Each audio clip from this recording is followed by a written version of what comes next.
کی پردہ پوشی کی، جب اس نے کسی مسلمان کی پردہ پوشی کی تو اللہ تعالیٰ قیامت والے دن اس کی پردہ پوشی فرمائے گا۔ اب پردہ پوشی سے مطلب کسی کے راز کسی کے پاس ہو سکتے ہیں، ان رازوں کی حفاظت کرنا، کسی دوسرے مسلمان کی کمزوری کا اگر کسی کو پتا ہے، اس کی کوئی ویک پوائنٹ اس کو پتا ہے، تو بجائے اس کے کہ اس کو اس کمزوری کو بنیاد بنا کر اس سے کچھ فائدے بٹور لینا یا اس کا مذاق اڑا لینا یا اس کو پریشان کرنا، اس کی بجائے اس کی کمزوری کے اوپر پردہ پوشی کرنا، بلکہ اس کی کمزوری کو دور کرنے کے لیے اس کی مدد کرنا، یہ اگر کوئی انسان اس دنیا میں کرتا ہے تو اللہ تعالیٰ قیامت والے دن اس کی پردہ پوشی فرمائے گا۔ اس دنیا میں انسان تنہائی میں کتنے ہی گناہ کرتا ہے، اللہ تعالیٰ سب کو محفوظ رکھے۔ مطلب غیبت کے معاملات میں، دوسروں کی جڑیں کاٹنے کے معاملات میں، دوسروں کے خلاف اقدامات کرنے، خفیہ تدبیریں اس طرح کی ہوتی ہیں، خفیہ معاملات اس طرح کے ہوتے ہیں، کچھ دوسروں کو نقصان ایسے پہنچا دیتے ہیں جب کہ کسی کو پتہ نہ چلے، دھوکہ دہی کے ذریعے۔ تو اللہ تعالیٰ ایک تو یہ ہے کہ یہ تو انتہائی مطلب گناہ کے کام ہیں، لیکن اس کے علاوہ کچھ کام ایسے ہیں جن کی وہ پردہ پوشی کرتا ہے اس دنیا میں، تو اللہ تعالیٰ اس کی پردہ پوشی فرمائے گا قیامت کے دن کہ اس نے جو امت کے اپنی زندگی میں کچھ ایسے کام کیے ہوئے جن کے اوپر دنیا میں اللہ تعالیٰ نے پردہ ڈال کے رکھا، اس کے ایسے کاموں کا، کچھ ایسے گناہوں کا یا کچھ ایسے اس کے ایسے عمل کا جو کہ پسندیدہ نہیں تھے یا کچھ ایسے تھے، تو قیامت والے دن اللہ تعالیٰ ان کے اوپر بھی پردہ پوشی فرمائے گا۔ اول تو وہ ہونے ہی نہیں چاہیے، بالکل بھی نہیں ہونے چاہیے، لیکن خدا نہ خواستہ اگر کوئی ایسے میں ہے تو اللہ تعالیٰ اس کی اس کا مطلب یہ نہیں کہ اس کی بات پوچھ نہیں ہوگی، اس کی پوچھ گچھ نہیں ہوگی، اس کا حساب کتاب نہیں ہوگا، وہ تو سارا کچھ ہوگا، لیکن اللہ تعالیٰ اپنے خاص فضل سے کس طرح سے وہ انصاف کرے گا، کس طرح سے وہ رحمت اور فضل کرے گا، یہ تو ہم اس وقت دیکھیں گے، اور یقیناً دیکھیں گے، اس کے اوپر ہمارا یقین ہے کہ اس وقت اللہ کے انصاف کو پوری نوع انسانی جو ہے وہ دیکھے گی کہ کس طرح سے انصاف ہوتا ہے، اور کوئی شخص یا کوئی روح ایسی نہیں ہوگی، روح انسانی، کہ جو اللہ کے انصاف کے اوپر وہاں پر انگلی اٹھائے گی، اس کو اس قدر انصاف ملے گا وہاں پر۔ تو جس نے دنیا میں دوسروں کے پردہ پوشی کی مسلمانوں کی، اللہ تعالیٰ قیامت والے دن بھی اس کی پردہ پوشی فرمائے گا۔ یعنی اس حدیث سے ہمیں یہ بھی پتہ چلتا ہے کہ اس دنیا میں دوسروں کی مدد کرنا، اس دنیا میں دوسروں کی حاجت کو پوری کرنا، اس دنیا میں دوسروں کی تکلیف کو پوری کرنا، اس دنیا میں دوسروں کے رازوں کو راز رکھنا یا اس کی کمزوریوں کو اپنے تک محدود رکھنا، بلکہ اس کی کمزوریاں دور کرنے میں اس کی مدد کرنا، تو یہ سارے عمل دنیا میں کرنے ایسے ہیں جو کہ اس کا فائدہ نہ صرف اس کو دنیا میں بھی ملے گا بلکہ آخرت میں بھی اللہ تعالیٰ کی طرف سے ضرور اور ضرور اس کی طرف سے اجر ملے گا۔ اسی حدیث کے ساتھ ہم آج کا یہ سبق جو ہے روکتے ہیں، انشاءاللہ اگلی محفل میں، اگلی مجلس میں ہم دوبارہ اس سے آگے بڑھیں گے، اور اس حدیث کو سامنے رکھتے ہوئے، یہ حدیث جو ابھی ہم نے ذکر کی ہے، اس حدیث کو سامنے رکھتے ہوئے میں دوبارہ سے اپیل کروں گا کہ جس بھی طرح سے ممکن ہو پاکستان میں، بلکہ انڈیا اور بنگلہ دیش وغیرہ میں بھی فلڈ جو ہیں وہ آئے ہوئے ہیں، تو کوشش کریں کہ جو فلڈ افیکٹیز ہیں، جو اس سے متاثر ہوئے ہیں، بہت ہی برے حالات ہیں، اللہ تعالیٰ سب کو محفوظ رکھیں، پوری فیملیز، ان کے گھر اجڑ چکے ہیں، ان کی ساری بستیاں جو ہیں وہ اجڑ چکی ہیں، ان کے مال مویشی جو ہیں وہ اجڑ چکے ہیں، ان کی فصلیں تباہ ہو چکی ہیں، تو ضرور کوشش کریں جہاں تک آپ کے لیے ممکن ہے کہ ان سیلاب زدگان کی مدد براہ راست کریں یا بلا واسطہ کریں، اور جیسا کہ ہم پہلے بھی ذکر ہو چکا ہے کہ جو آپ کی ہمت اور طاقت ہے اس کے مطابق کریں۔ اگر کسی کے پاس مطلب کچھ خود سے کنٹریبیوٹ کرنے کے لیے نہیں ہے تو دوسروں کو اس کی طرف ابھارے یا دوسروں سے کچھ تعاون حاصل کرنے کی کوشش کرے، اور اس طرح سے اس میں کرے، یا خود جو مطلب کر سکتے ہیں جا کر کسی پریکٹیکلی کوئی مدد کر سکتے ہیں، کسی ادارے کی مدد کر سکتے ہیں، اس طرح سے وہ کر سکتے ہیں، جس بھی طرح سے کوئی کر سکتا ہے اپنی ہمت اور استطاعت اور اپنے وسائل کے مطابق، جہاں پر بھی آپ ہیں اس اپنی استطاعت کے مطابق تو کوشش کریں۔ یہ فرض نہیں ہے، یہ آپ کے لیے نفلی عبادت ہے یا نفلی معاملہ ہے، لیکن یہ اس کی بھی کتنی اہمیت ہے، اور یہ حدیث جو ہمارے سامنے اس وقت کھلی ہوئی ہے، اس سے ہمیں پتہ چلتا ہے کہ اس دنیا میں جو حاجتیں پوری کرے گا، اس دنیا میں جو دوسروں کی مدد کرے گا، اس دنیا میں جو کسی دوسرے کی پردہ پوشی کرے گا، پریشانیوں کو دور کرے گا، تو اللہ تعالیٰ قیامت کے دن اس کی پریشانیوں کو دور کرے گا، اس کے اوپر رحم کرے گا، اور اس کے اوپر شفقت کرے گا، فضل کرے گا۔ اللہ تعالیٰ سے دعا ہے کہ اللہ تعالیٰ ہمیں توفیق دے کہ ہم اس معاملے میں کو سمجھ سکیں۔ اللہ تعالیٰ سے یہ بھی دعا ہے کہ ہمیں اپنی استطاعت کے مطابق ہمیں یہ فہم دے، اور ہمت اور طاقت اور توفیق دے کہ ہم دوسروں کی مدد اس دنیا میں کر سکیں، تاکہ ہمیں آخرت میں پریشانیوں میں ہماری کمی ہو، اور اللہ تعالیٰ کی مدد اور فضل جو ہے وہ ہمارے شامل حال ہو۔ آمین یا رب العالمین، وما علینا الا البلاغ المبین۔ جی اگر کسی کو کچھ پوائنٹ ایڈ کرنا ہے یا کچھ اضافہ کرنا چاہ رہے ہیں تو آپ ضرور کریں۔ جزاکم اللہ خیرا کثیرا۔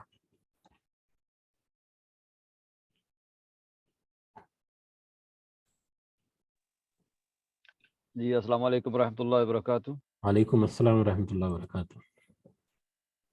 جی ماشاء اللہ آپ نے کافی ڈیٹیل سے اوپر بڑھ کے بھی ماشاء اللہ آپ نے چیزیں بیان کر دی ہیں، اور کیا منی کے نماز کے حوالے سے، اور نماز مختصر اور لمبی، اور بچوں کو مساجد میں لے جانا، یہ ساری چیزیں۔ تو اس میں ایک حدیث ہے جو آج میں نے شیئر کی تھی، تو اس حدیث کو ہم سب سے پہلے دیکھتے ہیں کہ اس میں نبی کریم صلی اللہ علیہ وآلہ وسلم نے کیا فرمایا۔ سب سے پہلی بات ہے کہ جو ہم نمازیں پڑھتے ہیں، یہ ساری کی ساری ہم لوگ سری پڑھتے ہیں، اپنے دل میں پڑھتے ہیں، بچپن سے لے کے آخر تک۔ شاید اللہ ماشاء اللہ جس کو اللہ نے توفیق دے دی ہے، وہ اپنی نماز دوسرے کو سناتا ہے کہ میرے کیا الفاظ یہ ٹھیک ہیں، اگر نہیں تو وہ ساری عمر وہی پڑھتا چلا جاتا ہے۔ تو ہمیں چاہیے کہ اپنی نمازیں جو ہیں، ہم لوگ نماز میں جو بھی پڑھتے ہیں، سورۃ فاتحہ پڑھ لیں، اور رکوع کی دعائیں، ہم سجود کی، اور تشہد اور درود شریف، اور اس کے بعد کی دعائیں جو ہے، وہ ہمیں چاہیے کہ ایک دوسرے کو سنائیں، اور نئی کتاب آگے رکھ کے وہ زبر زیر کی غلطیاں جو ہیں وہ ہم لوگ ٹھیک کریں اپنی۔ اس میں نبی صلی اللہ علیہ وسلم کی حدیث پڑھتا ہوں میں، کہ نبی کریم صلی اللہ علیہ وآلہ وسلم نے فرمایا، بندے سے روز قیامت اس کے اعمال میں سب سے پہلے نماز کا حساب لیا جائے گا۔ اگر وہ صحیح اور وہ درست ہوئی، اگر وہ صحیح و درست ہوئی تو وہ فلاح و نجات پا گیا، اور اگر وہ صحیح و درست نہ ہوئی تو پھر وہ ناکام و نامراد ہو گیا۔ تو یہ تو ہے جو نماز پڑھتے ہیں ان کے لیے، اللہ سبحانہ تعالیٰ معاف کرے۔ یہ تو جو لوگ نہیں پڑھتے ان کا کیا حال ہوگا؟ ایک بندہ، آپ سے فرمایا کہ ایک بندہ 60 سال تک نماز پڑھتا ہے، اس کی نماز قبول نہیں ہوتی۔ کیوں نہیں ہوتی؟ کیونکہ اس کا نہ تو سجدہ ٹھیک ہے، نہ رکوع ٹھیک ہے، اور نماز جیسے کہ آپ نے وہ پٹھان کا ذکر کیا کہ اس نے نماز ایسے پڑھی، سبحان اللہ ماشاء اللہ لا حول ولا قوت الا باللہ۔ تو یہ بہت چیزیں ہم لوگ خود بھی کرتے ہیں۔ ایک تو نماز جو ہے سری ہوتی ہے، منہ میں کہہ کے جناب، لیکن اس نماز کو بڑے احترام آرام سے، اور نہیں کہ اللہ ماشاء اللہ جس کو اللہ تعالیٰ نے اس کو سمجھ دے دی ہے کہ حروف کی ادائیگی کیسے ہے، مطلب کیا ہے اس کا، تو وہ پھر اس کی نماز بھی بننی کے بہت سلو ہو جاتی ہے۔ ٹھیک ہے،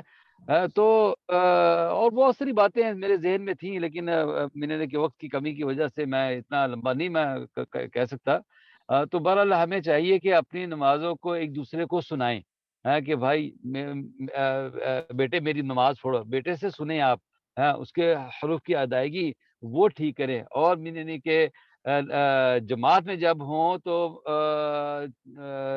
صحیح بات ہے کہ نماز جو ہے وہ مختصر ہونی چاہیے، جیسے کہ نبی صلی اللہ علیہ وسلم فرمایا، لیکن جو نفلی عبادات آپ کی ہیں، خاص طور جو عورتیں گھروں میں ہیں، ان کی نماز تو گھروں میں ہے، لیکن وہ مسجد جانا چاہیں تو ممانعت نہیں ہے اس کی۔ تو اپنی نمازوں کو، نفلی عبادات کو تھوڑا سا لمبا کریں، سجود لمبا کریں، اور اس میں نماز کے تشہد کے بعد جو دعائیں ہیں آپ صلی اللہ علیہ وسلم نے فرمایا کہ 4 چیزوں سے اللہ سبحانہ سے حفاظت مانگا کرو. اللہم انی اعوذ بک من عذاب القبر، یہ جو دعا آگے ہے پوری ان چیزوں سے. اور جو استفتاح جو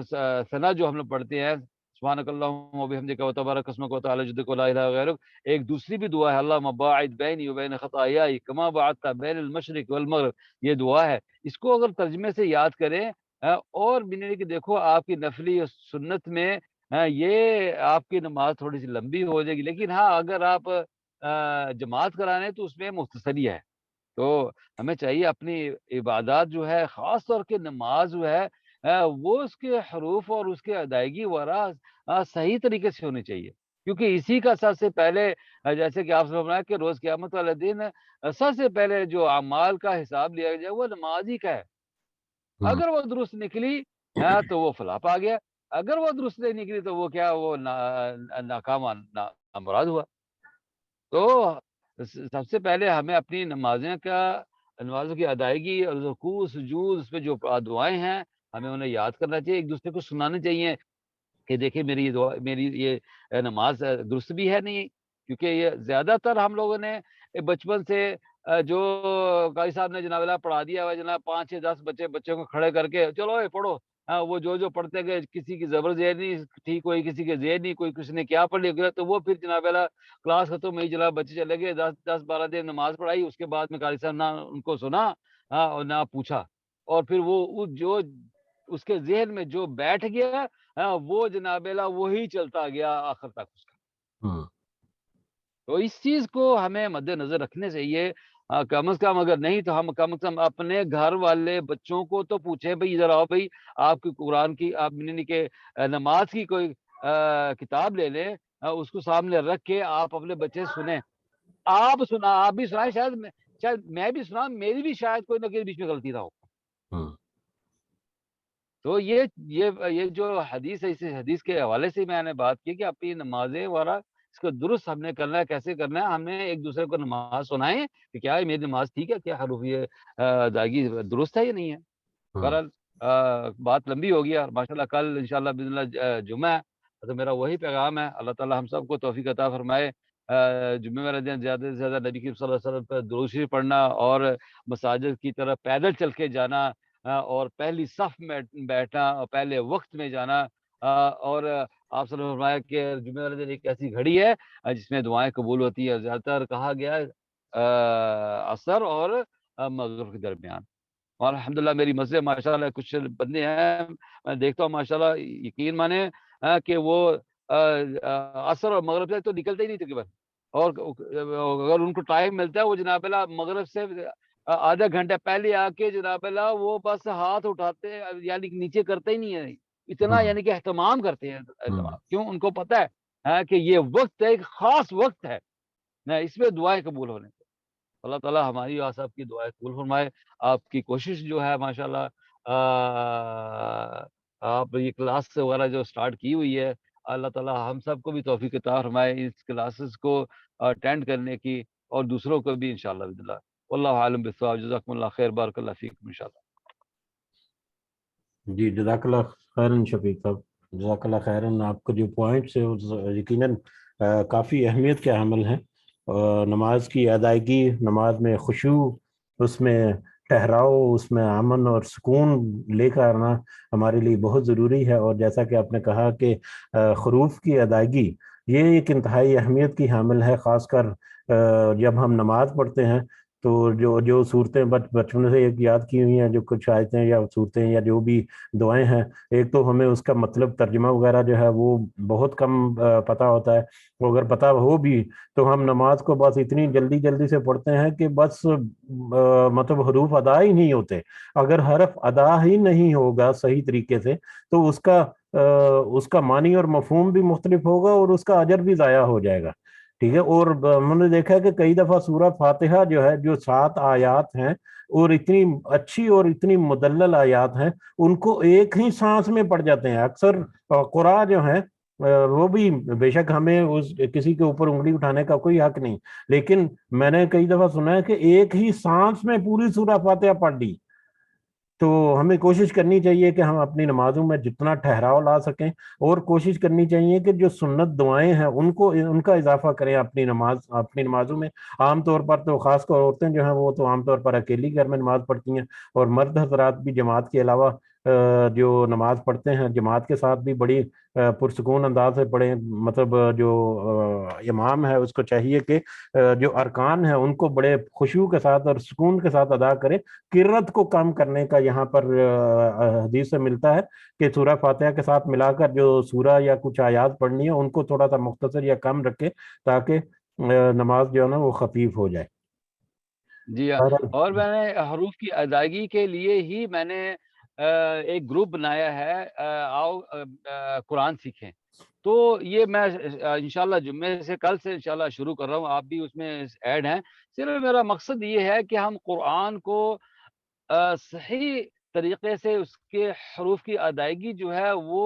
درست ہو، اور ہمیں قرآن کیسے پڑھنا ہے، کہاں رکنا ہے، کیسے، بہت ساری چیزیں اس میں آئی دی ہیں، لیکن نورانی قاعدہ جو ہے وہ ہم نے صحیح جس کو قرآن نورانی قاعدہ کے حروف وہاں سے ہمیں اپنے حروف کو ادائیگی وہاں سے درست کر دی ہیں۔ سب سے پہلے جو ہے حروف قاعدہ کا حروف تہجی ہی آتا ہے، کیوں کہ یہ اسی بیس پر آپ آگے چلتے ہیں حروف تہجی کے، جو کہ حروف ہجائی جو ہے، جو عربی میں کہتے ہیں، اسی بیس پہ ہی آپ اپنے پورا کا پورا قرآن پڑھتے ہیں۔ اور اردو جو ہے وہ بھی ہماری حروف تہجی سے سٹارٹ ہوتی ہے، اور انگلش جو ہے وہ بھی الفابیٹک، جو آپ کے اے بی سی ڈی ہے۔ اگر آپ کی اے بی سی الف با تا وہی ٹھیک نہیں ہے تو آپ کیسے بولیں گے؟ جیسا کہ بچہ اب بولتا ہے بابا کیا حال ہے آپ کا، کہتے ہو یہ اگر ہماری یہ حروف ٹھیک نہیں ہے، تو جب ہم لوگ جب قرآن پڑھیں گے تو جیسے یہ میں نے ابھی جیسے بچہ بولتا ہے حروف کو الٹا پھلٹا یہ کر کے، اب بچے سے تو بچے خوش ہوتے ہیں، بندے خوش ہوتے ہیں، دیکھو کہ ماشاء اللہ کیسے بول رہا ہے۔ لیکن جب قرآن انسان قرأت کرتا ہے، پڑھتا ہے، کوئی اگر عرب ان میں سے سنے گا تو وہ کہے گا یہ دیکھو یہ پاگل ہے، اس کو پتہ ہی نہیں لگا ہے پڑھنا کیسے، کیا کیا کیا کہہ رہا ہے۔ تو سب سے پہلے ہمیں حروف کی ادائیگی ہمیں صحیح معنوں میں ہمیں سیکھنی ہے۔ اور سورۃ فاتحہ جو کہ نماز میں اہم ترین صورت ہے، ہمیں اس کے حروف جو ہیں صحیح ادا ہوتے ہی نہیں ہیں۔ کیوں؟ ہم نے صحیح طریقے سے نہ تو نماز کے حروف سیکھے ہیں، اور نہ ہی نماز میں کیسے کھڑا ہونا ہے، ہاتھ کہاں رکھنے ہیں۔ ہر ایک سے پوچھا جائے تم نے کس نے کہا آپ سے نماز میں کھڑا ہونے کے، کہتا ہے جی دیکھا دیکھی میں ہے صاحب، ہر چیز دیکھا ہر کسی بندے سے آپ پوچھ لیں کہ آپ کے کھڑے ہوتے ہیں، کس نے آپ کو بتایا ایسے کھڑے ہونے کے؟ کہتے سب ایسے پڑھتے ہیں، ایسے کہتے ہیں نا، سب ایسے پڑھتے ہیں۔ لیکن جو صحیح طریقہ ہے نماز کھڑے ہونے میں اور حروف کی ادائیگی میں، ہمیں حروف تہجی اور قاعدہ جو ہے میں گروپ میں نے بنایا ہے، اس میں لوگوں کو انوائٹ کیا ہے کہ ہمیں سب سے پہلے اپنے حروف تہجی جو ہیں وہ صحیح طریقے سے آپ ادا کریں، تو اس سے آپ کا قرآن ہر چیز اس پہ درستی ہوگی انشاءاللہ۔ اللہ تعالیٰ توفیق عطا فرمائے۔ آج کلاس بہت لمبی ہو گئی ہے، تو معذرت، اللہ تعالیٰ ہم سب کو صحیح معنوں میں قرآن اور نماز پڑھنے کی توفیق عطا فرمائے۔ واللہ عالم بالصواب۔ جزاک اللہ خیر۔ جی جزاک اللہ خیرن شفیق صاحب، جزاک اللہ خیرن۔ انشاءاللہ کوشش کرتے ہیں اللہ تعالیٰ ہمیں سب کو توفیق دے کہ ہم جو ہم باتیں کر رہے ہیں اس کے اوپر کچھ عمل کرنے کی بھی کوشش کریں۔ اللہ تعالیٰ سے